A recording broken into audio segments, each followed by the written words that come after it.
पुंजिक स्थला, तुम माँ होकर भी अपने पुत्र के जीवन को संकट में क्यों डालना चाहती? उर्वशी के हठ को भी तुम जानती हो, देवराज को भी उसकी बातें माननी पड़ती हैं। यदि ऐसे में हनुमान यहाँ से 5 दिन में नहीं गया तो क्या होगा? क्या होगा? क्या होगा?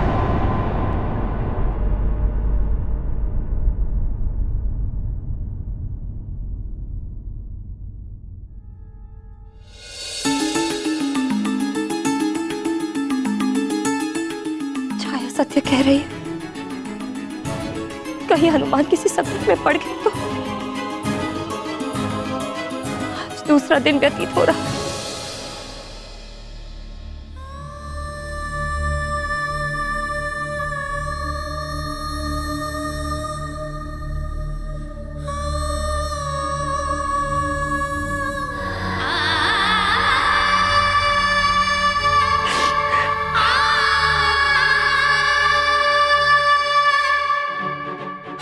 हनुमान मेरे लिए ही यहाँ आया है। यदि उसे कुछ हो गया तो सारा दोष मेरा ही होगा। कोई अनर्थ हो उससे पहले ही मुझे उसे वापस भेजना होगा। शीघ्र बैठ जाओ सिंहासन पर और जान लो कि पिताश्री कहाँ हैं।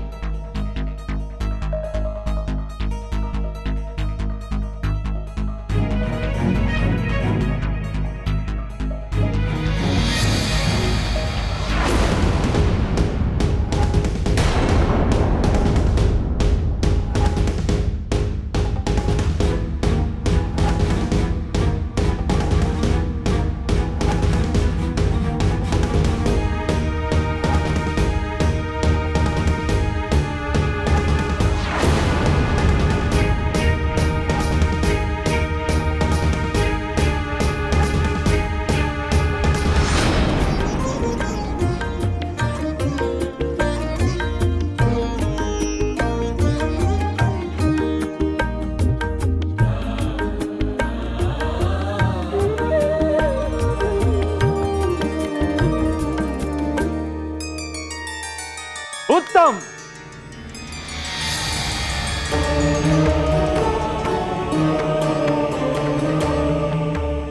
अति उत्तम। उर्वशी, आज तो तुम्हारा नृत्य अद्भुत था। तुम्हारी थिरकन, तुम्हारी मोहक भंगिमाएं, मेरा तो रोम रोम पुलकित हो उठा। तो फिर मेरा पुरस्कार? तुम्हें जो सबसे प्रिय हो तो मांग लो उर्वशी। देवराज, मुझे तो मेरे प्रियतम का ही साथ सबसे प्रिय है। मैं आपके साथ नंदनवन में कुछ और समय व्यतीत करना चाहती हूँ। यही होगा मेरा पुरस्कार। जैसी तुम्हारी इच्छा प्रिय। आओ।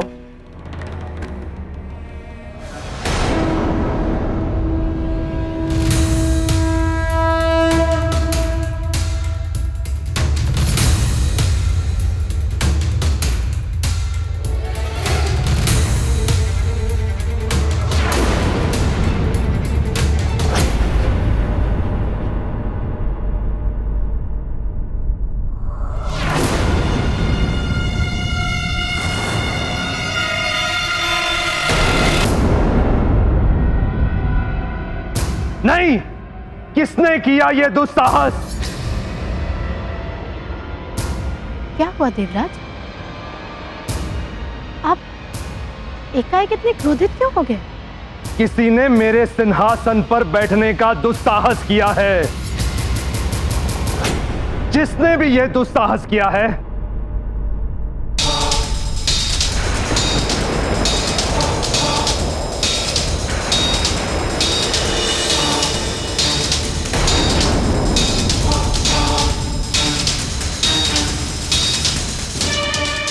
उस पर मेरे वज्र का प्रहार होगा।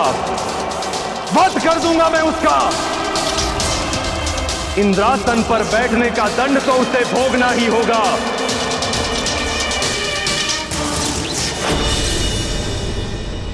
इंद्रासन पर यदि हनुमान बैठा हो तो आनंद आ जाए।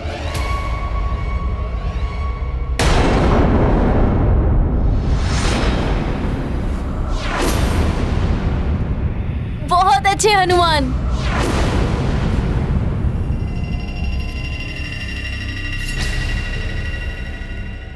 मुझे शीघ्र देवराज को देखना है कि वो कहाँ है। चांद भैया। हनुमान हनुमान हनुमान हनुमान।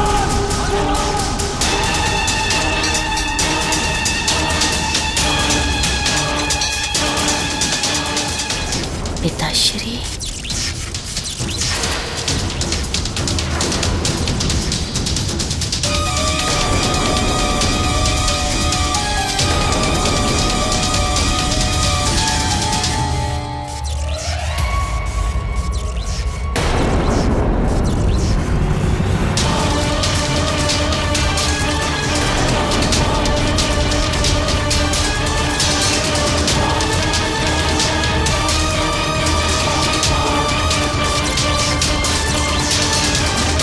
इंद्रासन पर बैठने का दुस्साहस कैसे किया तुमने?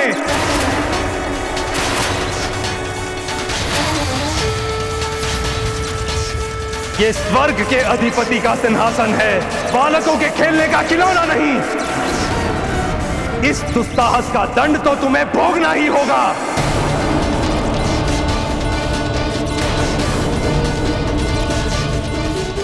बहुत चतुर समझता था स्वयं को ये वानर।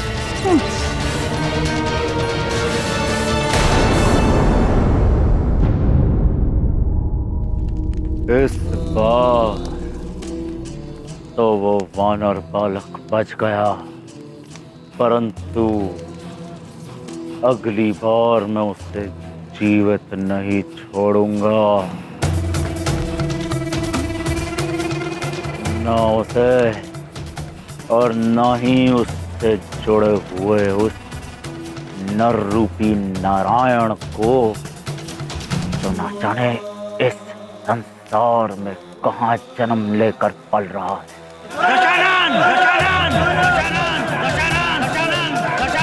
शांत! यदि तुम में से कोई ये सोचता है कि उस वानर बालक ने रावण को परास्त कर दिया है या रावण की शक्तिहीन हो गई है, तो ये उस बुद्धिहीन की भूल है। ये तो आरंभ है, युद्ध का आरंभ, और ये युद्ध अपने परिणाम तक अवश्य पहुंचेगा।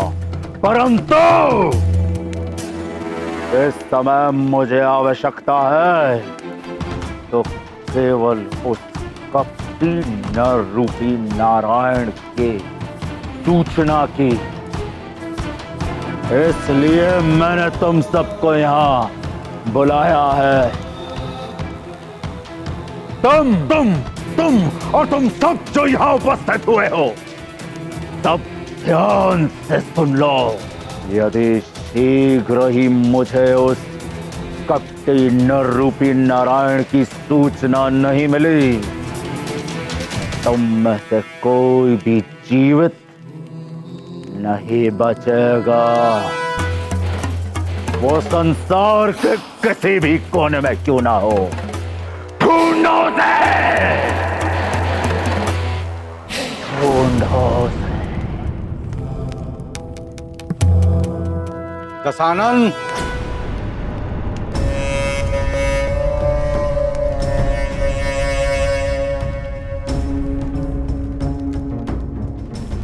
प्रणाम श्वशुर। मैं जानता हूं उस नर रूपी नारायण को कैसे ढूंढा जाए। दशानन, मैं उन योद्धाओं को आपके सामने लाऊंगा जो उस नारायण के नर अवतार को ढूंढ सकते हैं।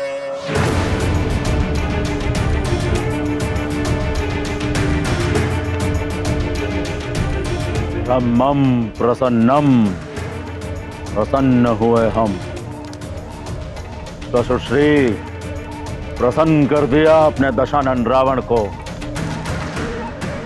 हम शीघ्र ही उन योद्धाओं से मिलना चाहेंगे।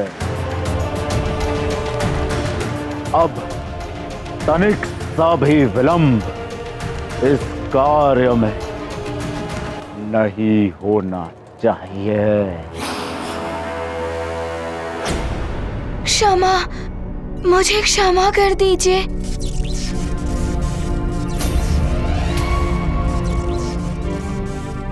मुझे क्षमा कर दीजिए, मुझसे बड़ी भूल हो गई, मुझे क्षमा कर दीजिए। भूल नहीं, अपराध किया है तुमने, जो अक्षम्य है।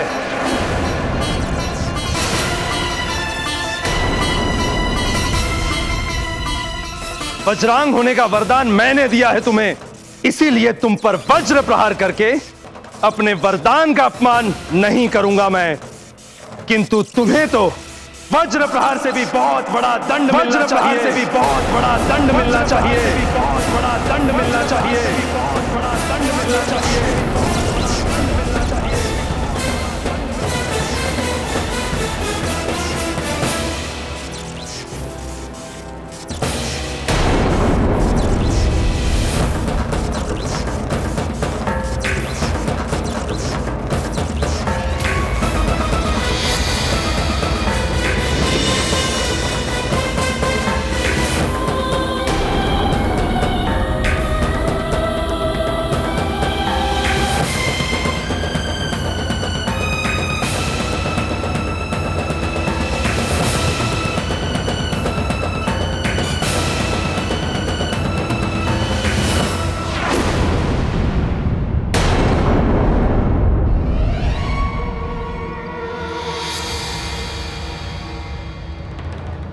तुम दिव्य शक्ति से संपन्न हो, इसीलिए इंद्रासन पर बैठ सके, अन्यथा किसी में इतना सामर्थ्य नहीं है जो इंद्रासन पर बैठ जाए।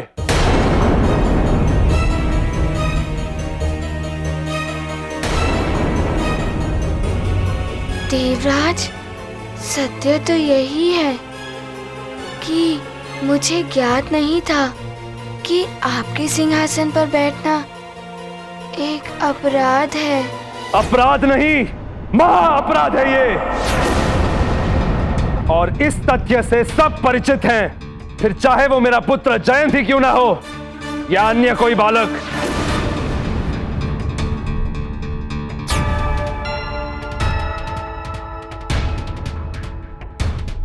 यदि हनुमान ने बता दिया कि मैंने ही उसे सिंहासन पर बैठने को कहा था, तो मुझे भी कड़ा दंड मिल सकता है।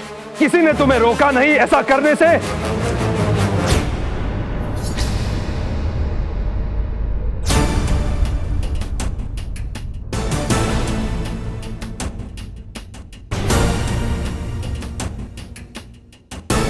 जयंत की ओर मत देखो हनुमान, मेरे प्रश्न का उत्तर दो। क्या सैनिकों ने भी नहीं रोका तुम्हें?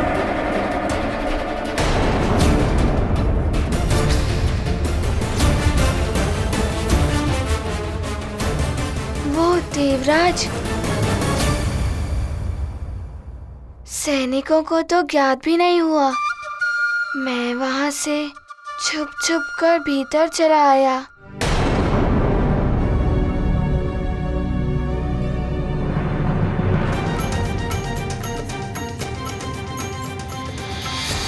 अच्छा हुआ इसने मेरे बारे में कुछ नहीं बोला।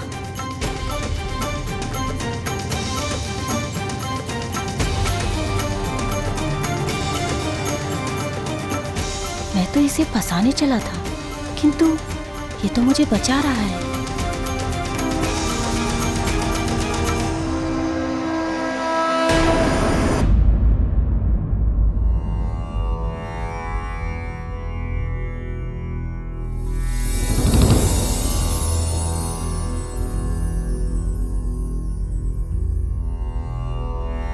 उस दिन तो मातंग ऋषि ने कुछ नहीं कहा, किंतु वो मेरी सच्चाई तो जान ही चुके हैं। मुझे ना चाहते हुए भी आना पड़ा। यदि उन्होंने कुछ बोल दिया तो अनर्थ ना हो जाए। अंजना, तुम मार्जरी का क्यों बन गई? पता नहीं ये कैसे हो गया।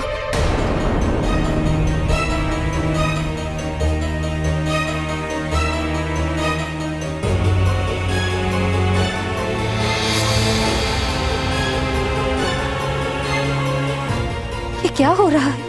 प्रतीत हो रहा है मातंग ऋषि के इस आश्रम की पवित्रता के कारण तुम्हारी असुरी शक्तियां विफल हो रही हैं।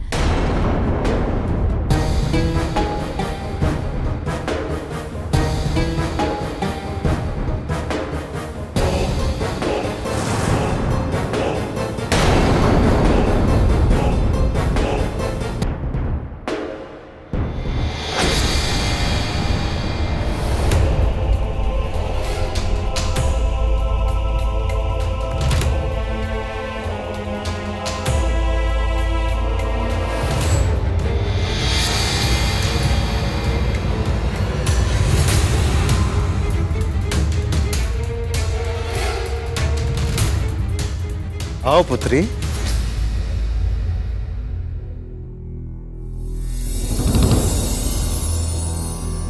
चलो अंजना।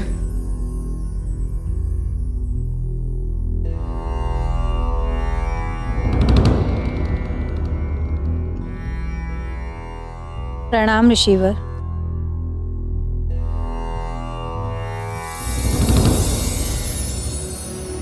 आपका नमन ऋषिवर। आपने मेरा भेद न खोलकर मुझ पर बहुत बड़ा उपकार किया है।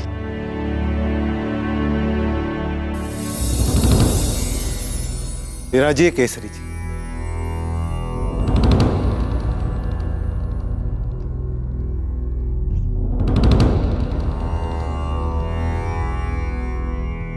ऋषिवर, हनुमान की चिंता सता रही है। आपने कहा था वो शीघ्र लौट आएगा, किंतु वो अभी तक नहीं आए। आप तो ध्यान योग के द्वारा सब ज्ञात कर सकते हैं। हो सके तो मेरी चिंता का निवारण कर दीजिए। अभी ज्ञात करता हूं।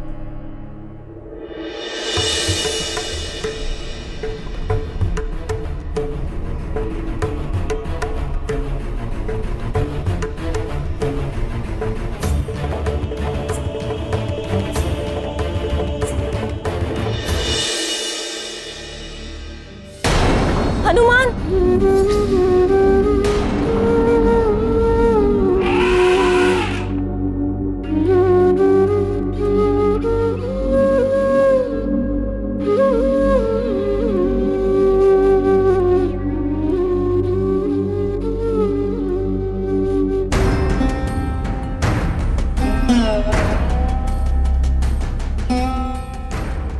इतना ही नहीं देवराज,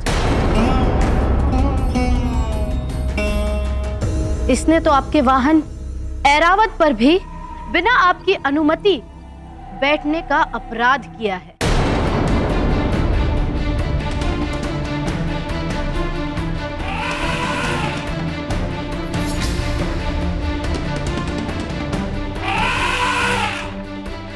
तो तुम ये कह रहे हो ऐरावत कि तुमने स्वयं ही हनुमान को अपनी पीठ पर बिठाया?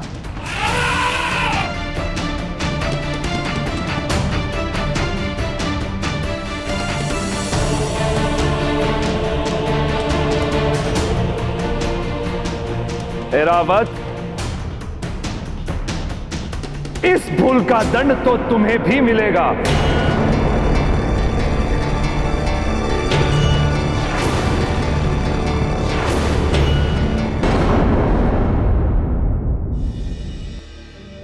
चिंता की कोई बात नहीं केसरी जी। हनुमान तो स्वयं संकट मोचन है। माता, पिता, घर परिवार से लेकर संसार तक के सबके संकट हरते हैं। इस समय भी वो किसी अपने के संकट को हरने के प्रयास में लगे हुए हैं।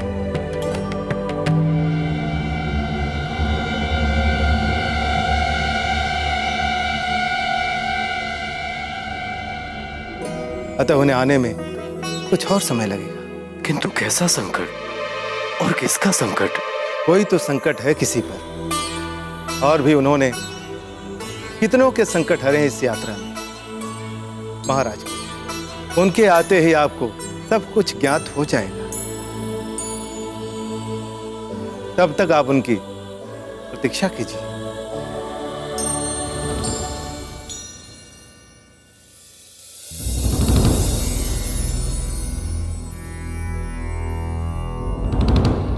प्रणाम ऋषिवर। हनुमान के आते ही मैं स्वयं ही अपनी सच्चाई बता दूंगी। किंतु सबसे पहले मैं हनुमान का निर्णय तो कर दूं, जो इस भूल का मूल है।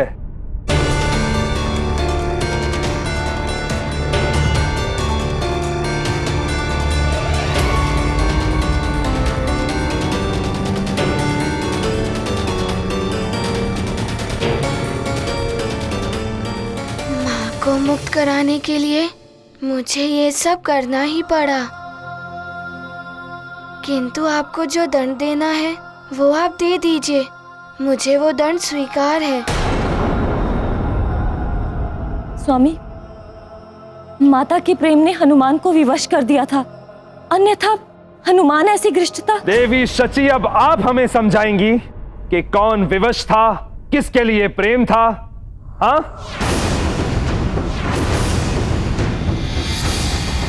ये कोई साधारण अपराध नहीं है, महा अपराध किया है हनुमान ने। और अब इसका दंड क्या मिलना चाहिए, इसका निर्णय महासभा में ही होगा।